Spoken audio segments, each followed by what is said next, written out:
This is Florida State wide receiver Keon Coleman. Probably made one of the best catches I've ever seen working over the middle of the field. That's kind of where we start with Keon Coleman, 6'3", 213 pounds, played on the outside at Florida State. It was in a different type of role at Michigan State. And I think that's kind of where we need to begin this. He's only 21 years old. And from me looking at his tape, I'm not sure if we found the exact right role that'll actually play in the NFL. So this is a big projection. Numbers not that great. Testing is up and down, but some of the film, some of the wow plays really keep you.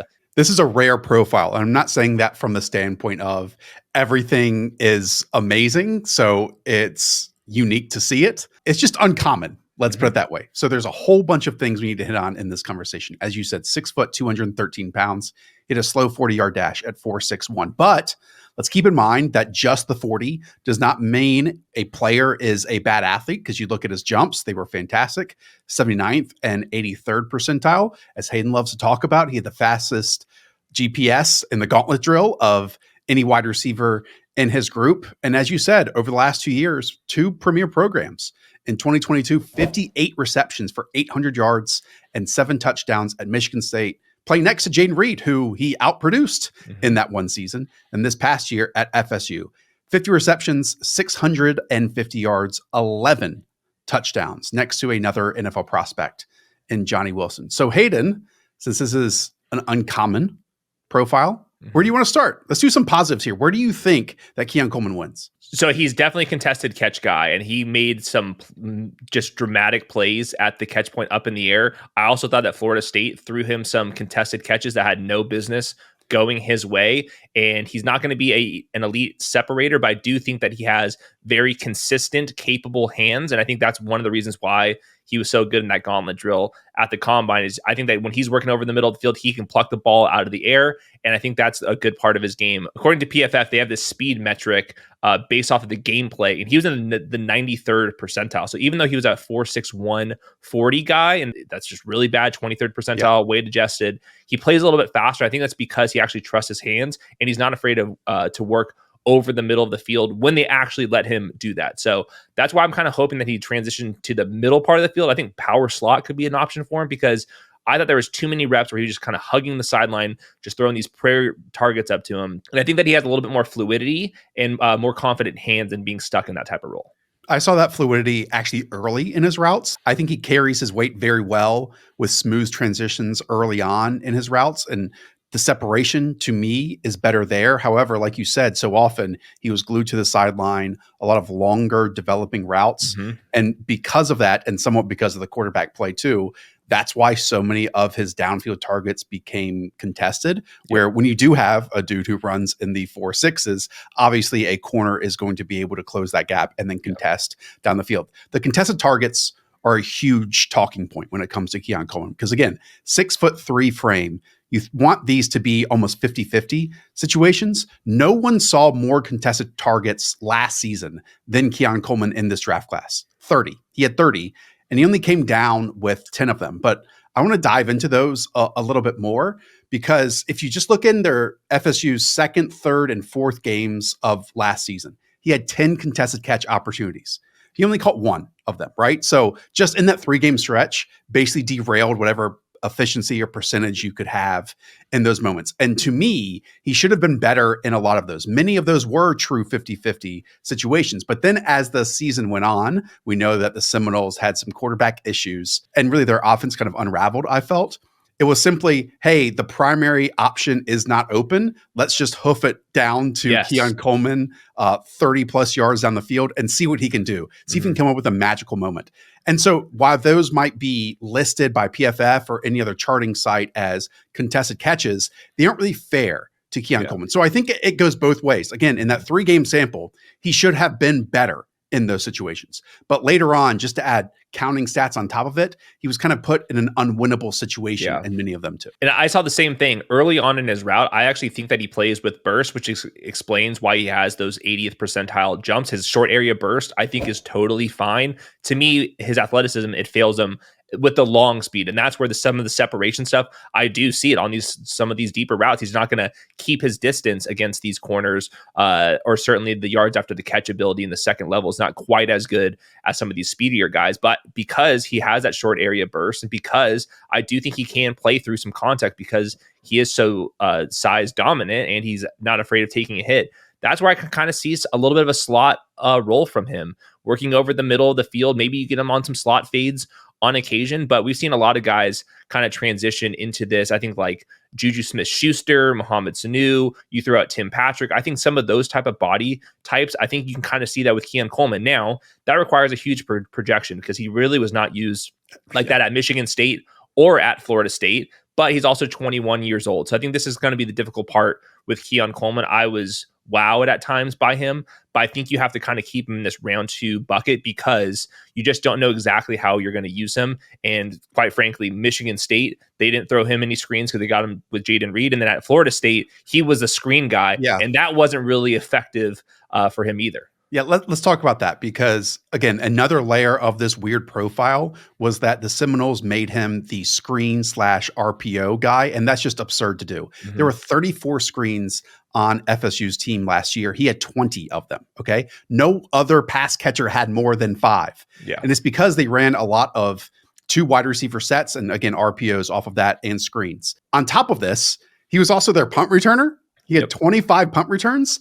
So if you package those together, it kind of showed you how reliant Florida State might have thought they needed to be on his playmaking ability. Because I know you can throw out 1 or 2 or 3 examples of him hurdling a dude or taking a catch down the field. To me, he is not a short area yards after catch player. And so those, 20 screen targets that he did get probably impacted those numbers and impacted his total numbers on top of it. Again, that is just kind of an unwinnable situation for him to be thrown in when FSU, again, they had these 2 giants on the outside. And I guess in some ways they thought he was the more of the playmaker and more nimble guy. But at the same time, obviously, Johnny Wilson's a interesting and intriguing prospect too.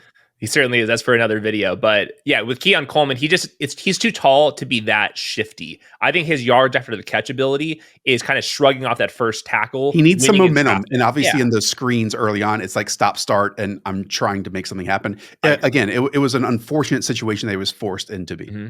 And then the other part of this is he didn't run that many in-breaking routes, out-breaking routes in general. Now, I see it at times that he does have the required knee bend to potentially be able to do that. And he will have to do that if he is going to transition in the slot. But once again, it's this profile. We're talking about 6'3", 213, the screen guy and the punt returner.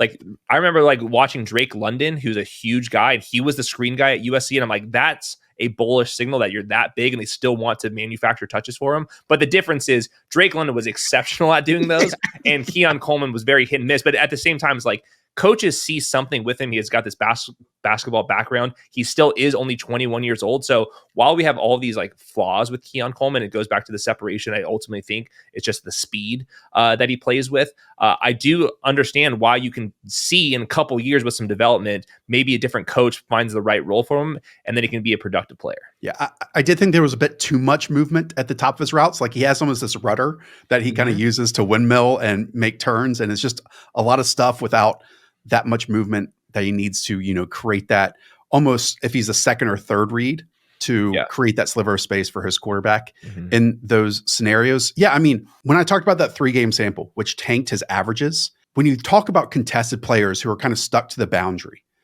we can go back to Kelvin Benjamin. We can go to even Gabriel Davis more recently, right? These guys are the Kelvin Benjamin coasters, the Gabe Davis coasters, because it can be so wonky and hit or miss week in and week out, knowing what you can get in those situations. I will add, though, on top of that, Gabriel Davis, despite those inconsistencies and who he always has been, just got paid a lot of cheddar to be a big outside downfield X wide receiver. So like this role is important, even if maybe the production or the success of those plays can be hit or miss on a weekly basis. He does a lot of the dirty work stuff. He's not going to be afraid to block and stuff. So if he does hang out on the perimeter, does not move to the slot, I do think that there is a Gabe Davis kind of nature to his game. The production was just not there. 55th percentile age adjusted production at Florida State. Very worrisome. 1.7 yards per route run is really bad. Only 7% first down rate per route. That's also among the worst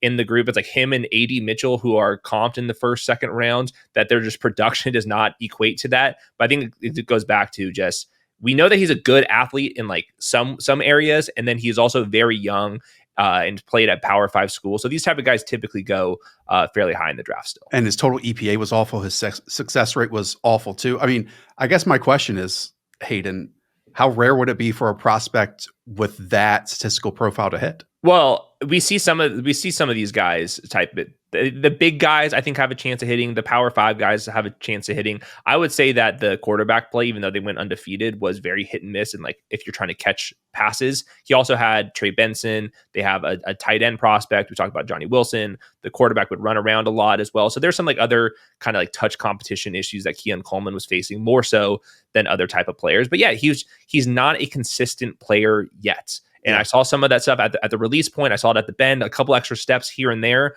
a couple 50-50 balls that he wasn't able to pull down with. So yeah, this is very much like the primary reason why he wasn't that productive. But hopefully with some more coaching and a couple more years, he's not 23 like some of these other prospects. Maybe at that point you can kind of have a smoother transition to the game. Yeah, I guess where I see his traits and where he wins, I don't know if he can develop like an all-around game, you know? So he almost has to be a specialist in some ways that is really good in those areas. And that can lend itself to obviously 2 wide receiver sets and 3 wide receiver sets. I mean, Tim Patrick was the example that I came to. And I know people, it's almost hit or miss if they like that comparison or if they don't. Let's remember that Tim Patrick had 2 seasons of back-to-back 750 receiving yards. Obviously had very unfortunate injuries since then. He's a guy who did play on the outside. And then when Nathaniel Hackett took over, they wanted to move him into that power slot role. So I think depending on the offense, but you know, a power slot is not for everyone. You know, it's very situational thing that an offense is going to pick versus the movement, the jitterbug, the separation type. So it's not going to be, I mean, to me, he's a flavor that's not going to be for everyone because again, he can't do everything, you know? And I think a lot of teams, while we do talk about basketball rooms and basketball lineups of, hey, big bodied X, hey, separator, hey, here's your slot type. He's almost pigeonholed with that to me. And maybe I'll be wrong with that, but that's just how I view him right now. I also don't think he's going to be like the X receiver because he's like his ability at the line of scrimmage right now is just not up to winning on the line of scrimmage. So he might have to play the other outside role where he's not on the line of scrimmage. He might do this power slot role. So yeah, it's a very intriguing profile because of the wild plays. But like you said, there's a lot of question marks. I also wouldn't be surprised if he is somebody that's on the field a lot and like helpful in like NFL ways. That doesn't necessarily translate to like fantasy production. And we kind of see some of these players that just like they block well, they know what to do. And those type of players are like in NFL lineups, but we're not like super stoked for them in fantasy. I wouldn't be surprised if Keon Coleman's a little bit of that as well. If he does hit and everything is successful, Brandon Marshall's like the top comparison I would throw out there. So like a Al Nazard, Tim Patrick, Brandon Marshall spectrum is what I'm working on. I've seen like Michael Thomas popped up there because he wasn't super athletic. But like Michael Thomas and his just movement in his routes, especially, you know, the 0 to let's say 12-yard range, like was nearly special stuff. I am totally with you where the Keon Coleman, they didn't allow him to work in the 10 to 19-yard range nearly enough, especially working over the middle of the field. Yeah, I think just Michael Thomas made most of his money kind of within 15 yards. I think that Keon Coleman could kind of do some of that stuff. Now, Michael Thomas has like one of the best slant routes you'll ever possibly imagine. We have no evidence that Keon Coleman could pull that off. But if his athleticism does translate in that way, that would be like the kind of range. And he was also a second-round pick as well. All right. That does it. Again, weird, wonky, some might say intriguing profile here on Keon Coleman. And guess what? There's a whole bunch more of those with this entire wide receiver class. So before you go, be sure to smash that subscribe button, hit the thumbs up, and we'll check you on the next video.